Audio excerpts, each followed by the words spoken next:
आदर्श, काय? कधीच वाट पाहिलं ते किती वेळ झाला तुला? अरे काय नाही, थोडं टेन्शन होतं. टेन्शन कशाचं? अरे सगळे बिझनेस ट्राय केले पण हां. कशातच यश नाही भेटत.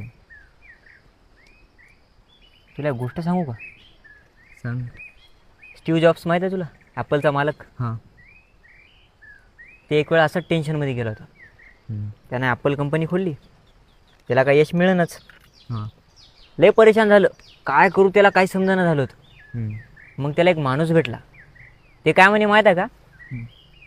तू एक काम कर म्हणे बाबा, हम्म. तिकीट काढ म्हणे हम्म. विमानाचं आणि सरळ जाय म्हणे तू इथून भारतात, आणि भारतात जाऊन भेट म्हणे तू दादा कोंडकेला. त्याला वाटलं आता, कारण परेशानीत माणूस ऐकते ना कोणाचं बी, हां. तर त्यानं ऐकलं आणि ते आलं बा भारतात. भारतात येऊन त्यानं दादा कोंडकेला भेटलं. दादा कोंडकेला म्हणे, मी असं असं केलं म्हणे, ॲपलचा मी मालक आहो म्हणे, आणि माझी जी कंपनी आहे ती थोडी घाट्यात आहे, किंवा मग असं परेशानी चालू आहे, असं तसं. काय करू दादा, काय समजेना झालं म्हणे. हम्म. दादा म्हणे त्याला, तुझ्या आईला तुझ्या आय घाल म्हणे.